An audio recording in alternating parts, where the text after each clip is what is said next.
Hello everyone, welcome back to my YouTube channel educational classes. I am Fayda Siddiqui और हम UGC net paper 1 के marathon में हैं। हम यूनिट 1 टीचिंग एप्टीट्यूड की बात कर रहे हैं और आज हमारी है क्लास 3 जो कि है लेवल्स ऑफ टीचिंग। आज हम लेवल्स ऑफ टीचिंग की बात करेंगे। So let's begin. Levels of teaching में हम पढ़ेंगे तीनों लेवल जो कि हैं मेमोरी, अंडरस्टैंडिंग और रिफ्लेक्टिव। इनको डीप में पढ़ेंगे और इनके फिर लास्ट में पीवाईक्यूज सॉल्व करेंगे। ठीक है, तो देखो, टीचिंग जो है एक सिंगल यूनिफॉर्म एक्टिविटी नहीं है। ठीक है ना, वो 3 लेवल्स पर ऑपरेट होती है।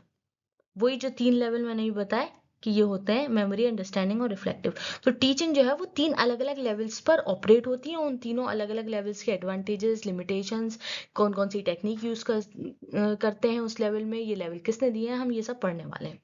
ठीक है, तो जो टीचिंग है वो किस पर डिपेंड करती है? एक तो लर्नर की क्या कॉम्प्लेक्सिटी है, मेंटल एंगेजमेंट कितना है लर्नर का, टीचर का कितना रोल है, और हम लर्निंग आउटकम क्या एक्सपेक्ट कर रहे हैं लर्नर से, किस टाइप का लर्निंग आउटकम एक्सपेक्ट कर रहे हैं। तो इन 4 चीजों पर डिपेंड होकर हम ये 3 लेवल पढ़ेंगे। ठीक है, एक सेकेंड हाँ, तो सबसे पहला है हमारा मेमोरी लेवल, एमएलटी।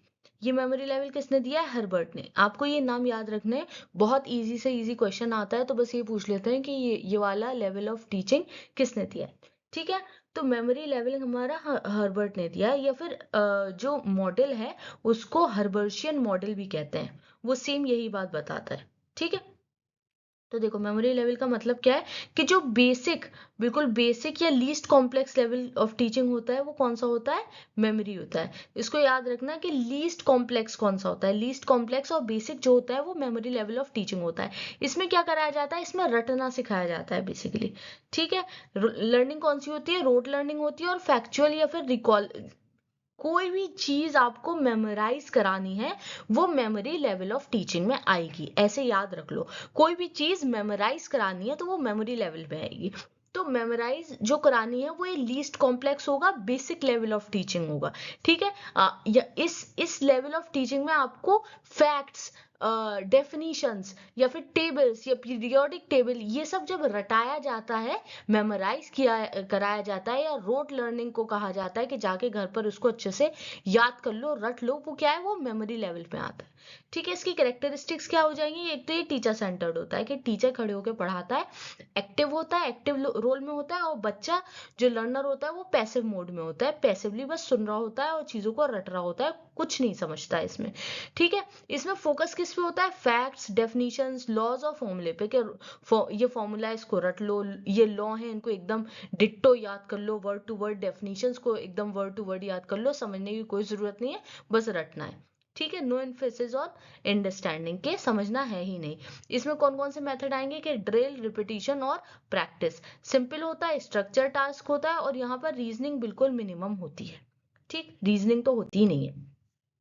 अब देखो, लर्निंग आउटकम कैसा होता है? एक तो रिटेंशन होगी। ठीक है, अंडरस्टैंडिंग नहीं होगी लेकिन रिटेंशन होगी, कि मतलब बच्चे को याद रह जाएगी बात। मेमोरी बेस्ड लर्निंग होगी। बेसिकली जिसकी मेमोरी अच्छी है उसको ज्यादा अच्छे से याद रहेगा, जिसकी मेमोरी थोड़ी सी वीक है उसको कम याद रहेगा। रिप्रोडक्टिव लर्निंग यहाँ पर होती है कि बच्चा जो भी नॉलेज है उसको रिप्रोड्यूस कर लेगा, जो भी उसने रटा है उसको याद आ जाएगा वक्त पर। ठीक है, सुटेबल किस के लिए होता है? यंग लर्नर्स के लिए होता है, जो छोटे बच्चे होते हैं, छोटी क्लास में पढ़ रहे होते हैं, या जो जिन्होंने अभी अभी नई नई पढ़ाई स्टार्ट करी है वो। When foundational facts must be memorise, जो भी मतलब कॉन्सेप्ट से पहले, फॉर एग्जाम्पल हमें एक क्वेश्चन सॉल्व करना है तो उससे पहले हमें एक कोई लॉ होगा या कोई फॉर्मूला होगा, उसको रटना पड़ेगा, उसी पे तो फिर हम अप्लाई करेंगे अपनी आगे की प्रॉब्लम्स। तो बेसिकली यही बात है कि पहले हम रट रहे हैं, पहले मेमोरी लेवल पर है, हम फैक्ट्स को, डेफिनेशंस को, लॉस को रट रहे हैं, फिर उसके आगे चल के ऊपर अपर क्लासेस में, हायर स्टैंडर्ड्स में उसको अप्लाई करेंगे। ठीक है, टेक्निक कौन सी यूज होती है? Drill and practice, recitation, oral repetition और मेमोराइजेशन एड्स सॉरी। देखो, अब एडवांटेजेस क्या क्या हो जाएंगे कि एक तो फैक्चुअल फाउंडेशन के लिए बहुत महत्वपूर्ण है, बहुत फायदेमंद है। बेसिक सी टीचिंग के लिए बहुत आसान जो है, टीचर बहुत आसानी से पढ़ा लेता है, बस रटवाना है, और लेसन प्लान में भी बहुत आसानी से टीचर बना लेता है, उसको ज़्यादा दिक्कत नहीं आती है। लिमिटेशन क्या हो जाएंगे कि एक तो क्रिटिकल थिंकिंग बिल्कुल है ही नहीं, इसमें रोट लर्निंग को हम बढ़ावा दे रहे हैं कि रोट लर्निंग करो, जो कि करानी नहीं चाहिए। हायर स्टैंडर्ड के लिए ये बिल्कुल नहीं है, और क्रिएटिविटी और एनालिसिस तो है ही नहीं। ठीक है, एग्जाम्पल कौन से हो जाएंगे कि मल्टीप्लिकेशन टेबल हम रटा रहे हैं, बच्चों को डेफिनेशंस रटा रहे हैं, पीरियोडिक टेबल, एलिमेंट्स, ये सब उनको कह रहे हैं कि याद करके आओ।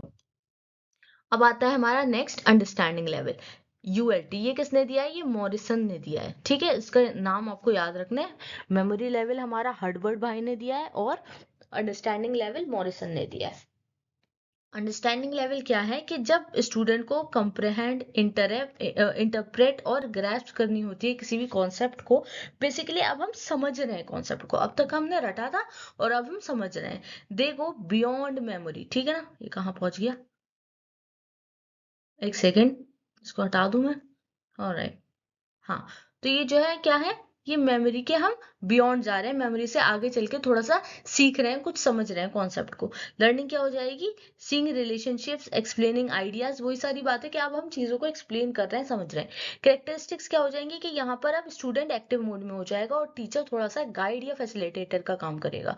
ठीक, इसमें वाई और हाउ पर बच्चा फोकस करेगा कि ऐसी चीज अगर हो रही है तो क्यों हो रही है, कैसे हो रही है। एक्सप्लेनेशन, डिस्कशन और डेमोन्स्ट्रेशन मेथड टीचर अपनाएगा, लर्नर को कंसेप्ट फॉर्म करने में मदद करेगा। इंटरैक्टिव होगा सेशन, जो क्लास होगी उसमें क्वेश्चन आंसर हो रहे होंगे, बच्चा भी एक्टिव रोल में होगा और टीचर भी, मतलब क्वेश्चन का आंसर कर रहा होगा। Promotes reasoning at a basic level, basic level पर हमारी रीजनिंग स्टार्ट हो जाएगी यहाँ पर।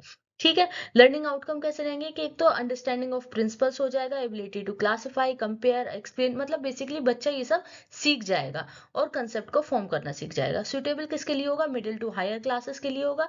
सब्जेक्ट्स पे रीजनिंग बिगिंस, जैसे कि साइंस कंसेप्ट जो होते हैं, मतलब वहां पर जब, जैसे फॉर एग्जांपल 8th क्लास का बच्चा है तो वहां पर रीजनिंग स्टार्ट हो जाती है, तो उसके लिए अंडरस्टैंडिंग लेवल बहुत अच्छा है। टेक्निक्स, टेक्निक्स कौन कौन सी यूज होंगी? टीचर क्या क्या टेक्निक्स अपनाएगा क्लासरूम के अंदर अंडरस्टैंडिंग लेवल पे? कि एक तो एक्सप्लेन करेगा, डिस्कस करेगा बच्चों से, क्वेश्चनिंग करेगा उनसे, कोई भी मेथड है या कोई भी प्रोसेस है, उसको डेमोन्स्ट्रेट करेगा, एग्जाम्पल और इलस्ट्रेशन के थ्रू समझाएगा। एडवांटेजेस क्या क्या हो जाएंगे कि रिटेंशन लेवल अच्छा होगा, जब बच्चा जाहिर सी बात है समझ के कोई चीज याद करेगा तो उसको अच्छे से याद होगी। लॉजिकल थिंकिंग डेवलप होने लगेगी, लर्निंग जो है मीनिंगफुल हो जाएगी, and builds foundation for higher thinking. ठीक है, लिमिटेशन हो जाएगी कि टाइम कंज्यूमिंग, जाहिर सी बात है ज्यादा है, टीचर को लेसन प्लान बनाने में भी टाइम लगेगा, फिर पूरा कॉन्सेप्ट समझाने में टाइम लगेगा। ट्रेन टीचर का रिक्वायरमेंट है, ये नहीं है कि कोई भी आगे खड़ा हो गया और रटवाना शुरू कर दिया। This is not suitable for very young children, जैसे नर्सरी केजी के बच्चे होते हैं तो उनको ज्यादा अंडरस्टैंडिंग लेवल के थ्रू समझाया नहीं जा सकता, उनके लिए मेमोरी लेवल ही बेस्ट है। ठीक है, एग्जाम्पल क्या क्या हो जाएंगे कि टीचर समझा रहा है कि सीजन कैसे चेंज होते हैं, या डेमोक्रेसी क्या है, या फिर कोई एक मैथ प्रॉब्लम है रीजनिंग वाली, वो समझा रहा है। ठीक है, तो ये सब क्या हो जाएगा? ये अंडरस्टैंडिंग लेवल के अंडर आ जाएगा। नेक्स्ट है हमारा रिफ्लेक्टिव लेवल। ये हाईएस्ट लेवल है, मोस्ट कॉम्प्लेक्स है, और ये बिगी एंड हंट ने दिया है, इसको याद रखना। ठीक है, ये लिखा देखो, हाईएस्ट है और मोस्ट एडवांस्ड लेवल है। लीस्ट कॉम्प्लेक्स मेमोरी है, कॉम्प्लेक्स अंडरस्टैंडिंग है, और मोस्ट कॉम्प्लेक्स हमारा रिफ्लेक्टिव लेवल है। स्टूडेंट्स इसमें किसमें एंगेज करते हैं? क्रिटिकल थिंकिंग में, प्रॉब्लम सॉल्विंग, इंडिपेंडेंट इंक्वायरी करते हैं, उनके खुद के अपने थॉट होते हैं और वो नॉलेज पर रिफ्लेक्ट करते हैं। ठीक है, लर्निंग कैसी होती है? इसमें डीप होती है, एनालिटिकल होती है, इवेल्युएटिव होती है और क्रिएटिव होती है। करेक्टरिस्टिक कैसी आ जाएंगी कि एक तो लर्नर सेंटर्ड है, पूरा पूरा पूरा जो है वो लर्नर पर डिपेंड करता है सब कुछ। इसमें टीचर का रोल बहुत मिनिमम होता है। ओपन एंडेड, इसमें प्रॉब्लम्स होगी, टीचर जो होगा बस एक स्टिमुलस प्रोवाइड करेगा, बाकी सारा काम जो है वो लर्नर करेगा। क्या क्या करेगा? हाइपोथेसिस प्रोवाइड करेगा, डेवलप करेगा, टेस्ट करेगा और खुद ही उसको फिर कंक्लूड कर देगा आखिर में। इसमें जो है मेच्योर लर्नर होना चाहिए और इंटेलिजेंट होना चाहिए, यहाँ पर लर्नर को मैक्सिमम फ्रीडम दी जाती है सब कुछ करने की। ठीक है, लर्निंग आउटकम कैसे रहेंगे कि हायर ऑर्डर थिंकिंग होगी, एवेल्युएटिव और सिंथेसिस होगा, इंडिपेंडेंट प्रॉब्लम सॉल्विंग होगी कि स्टूडेंट सब कुछ कर रहा होगा, और क्रिएटिविटी होगी। सुटेबल किसके लिए होगा? यूनिवर्सिटी लेवल के ऊपर, या जैसे कोई स्कॉलर है, पीएचडी लेवल पर है, पीडीएफ लेवल पर है, या पोस्ट ग्रेजुएशन कर रहे हैं, तो उनमें ये हायर लेवल आएगा। एडवांस लर्नर्स होंगे, इसमें रिसर्च वर्क हो रहा होगा, या फिर प्रोजेक्ट बेस्ड लर्निंग हो रही होगी कि स्टूडेंट कोई प्रोजेक्ट कर रहा है पोस्ट ग्रेजुएशन के बाद। अक्सर स्टूडेंट्स जैसे लर्नर्स करते हैं। कौन कौन सी टेक्निक यूज होंगी? Inquiry method, problem solving, case studies, projects and discovery learning, जिसमें स्टूडेंट कोई नई थ्योरी डिस्कवर करते हैं।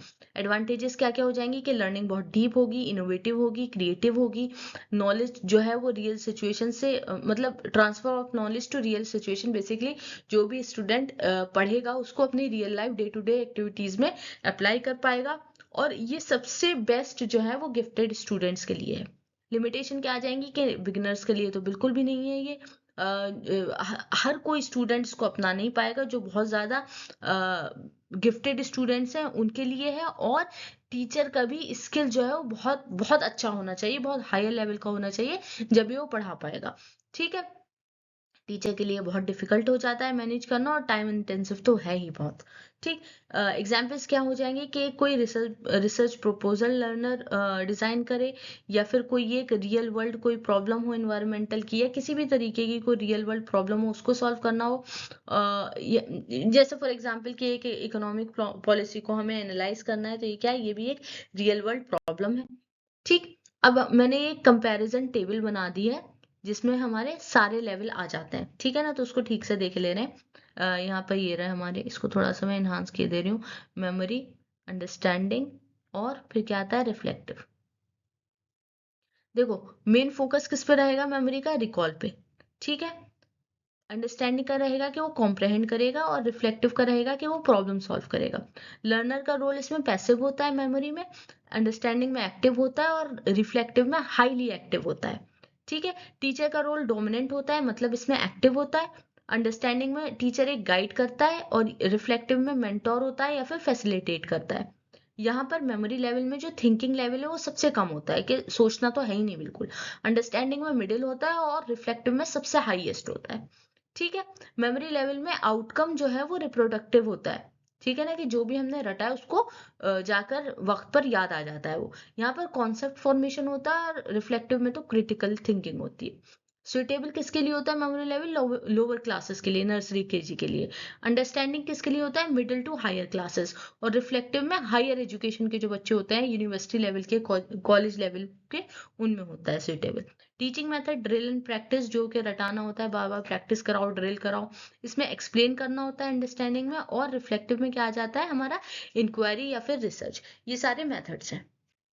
नेक्स्ट है हमारा, देखो, की थ्योरिस्ट कौन कौन है, ये मैंने अभी बता दिया, लेकिन फिर भी एक बार अच्छे से याद रख लो कि मेमोरी लेवल पर हर्बर्ट है, जो कि फादर ऑफ साइंटिफिक पेडागोजी है। इसका ध्यान रखना, अक्सर क्वेश्चन में आ सकता है कि साइंटिफिक पेडागोजी के फादर कौन है, तो वो कौन है? वो हमारे हर्बर्ट हर्बर्ट ही हैं, जिन्होंने मेमोरी लेवल दिया है। ठीक है, एक सेकेंड, कुछ ज्यादा ही हो गया।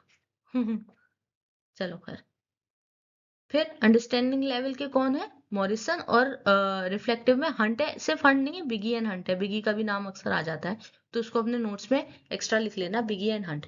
ठीक है, अब देखो तीनों लेवल के क्या क्या एजम्पशन है, क्या क्या एज्यूम किया गया था जब ये उन टाइप के लर्नर के लिए ये लेवल्स क्रिएट किए गए। तो मेमोरी लेवल के लिए कौन सा लर्नर होता है? एक तो मेंटली इमेच्योर होता है, वो मेच्योर बिल्कुल नहीं होता है। मेमोराइजेशन से स्टार्ट करता है, और रिपीटेशन जो है ये बताता है कि रिटेंशन होगा, कि मतलब अच्छे से याद रह जाएगा। अंडरस्टैंडिंग लेवल में ये अज्यूम किया था कि जो हमारा लर्नर है वो रीजन कर सकता है थोड़ी बहुत, मीनिंगफुल लर्निंग पॉसिबल है, और टीचर जो है वो गाइड करेगा, और टीचर की गाइडेंस एसेंशियल है। बिना टीचर, ये मत सोच लेना कि सिर्फ मेमोरी लेवल में ही टीचर की गाइडेंस जरूरी है, नहीं। देखो, मेमोरी लेवल में तो सब कुछ टीचर कर रहा है। ठीक, अंडरस्टैंडिंग लेवल में टीचर की गाइडेंस बहुत जरूरी है। बिना टीचर की गाइडेंस के लर्नर नहीं समझ पाएगा, क्योंकि टीचर ही समझा रहा है। लर्नर भले ही अंडरस्टैंडिंग लेवल में एक्टिव मोड में है, लेकिन टीचर पूरा पूरा उसका साथ दे रहा है, सारी चीजें टीचर ही समझा रहा है। ठीक, लेकिन रिफ्लेक्टिव लेवल में क्या है? रिफ्लेक्टिव लेवल में टीचर की गाइडेंस बहुत ज्यादा एसेंशियल नहीं है। वो बस एक खड़े होके मेंटोर की तरह थोड़ा सा पुश कर रहा है, सारा काम रिफ्लेक्टिव लेवल में लर्नर ही कर रहा है। ठीक, रिफ्लेक्टिव लेवल में क्या है, लर्नर एनालाइज कर पाएगा, यहाँ पर रीजन कर रहा था, यहाँ पर एनालाइज कर पाएगा। एम्बिगिटी कैन बी हैंडल, के मतलब कोई भी ऐसी एम्बिगस बात है जो कि अब तक सॉल्व नहीं हुई है, लेकिन अब रिफ्लेक्टिव लेवल में उसको छेड़ा जा सकता है, उसको सॉल्व करने की कोशिश की जा सकती है। प्रॉब्लम्स क्या होती है, वो स्टिमुलेट करती हैं थिंकिंग को। अब आते हैं हमारे प्रीवियस ईयर क्वेश्चंस पे, जो कि लेवल्स ऑफ टीचिंग के बारे में पूछे जा चुके हैं। चलो ये लेते हैं। देखो ये क्या पूछा है, memory level of teaching based on rote critical problem solving discovery. अभी हमने पढ़ा है मेमोरी लेवल जो है वो रोट लर्निंग होती है। Which level of teaching aims at developing critical and reflective thinking. Reflective thinking उन्होंने खुद ही आंसर दे दिया, reflective. Reflective level of teaching was proposed by, किसने दिया था, बिगी एंड हंट ने। ठीक, understanding level of teaching promotes drill comprehension habit formation या sensory learning, comprehension. Understanding level जो है वो कॉम्प्रहेंशन देता है। नेक्स्ट है हमारा at which level of teaching is the learner most active. तो भाई वो रिफ्लेक्टिव में होता है, अंडरस्टैंडिंग में भी एक्टिव होता है, लेकिन मोस्ट एक्टिव जो है वो रिफ्लेक्टिव में होता है। Which level is most appropriate for teaching advance learners. तो एडवांस लर्नर्स के लिए कौन सा होता है, रिफ्लेक्टिव होता है। ठीक, which of the following is a limitation of a memory level teaching. Memory level of teaching की कौन सी लिमिटेशन है, requires high level reasoning, encourages rote learning, time consuming, या फिर रिक्वायर्स इंडिपेंडेंट इक्वायरी। तो देखो मेमोरी की बात हो रही है, मेमोरी में क्या होता है, रोट लर्निंग होती है, तो B would be the correct answer, encourages rote learning. Next है Morrison is associated with which level of teaching. Morrison ने कौन सी दी थी, understanding level.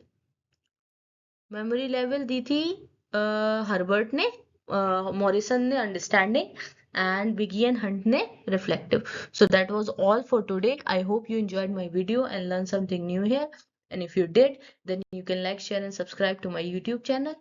And thank you for watching.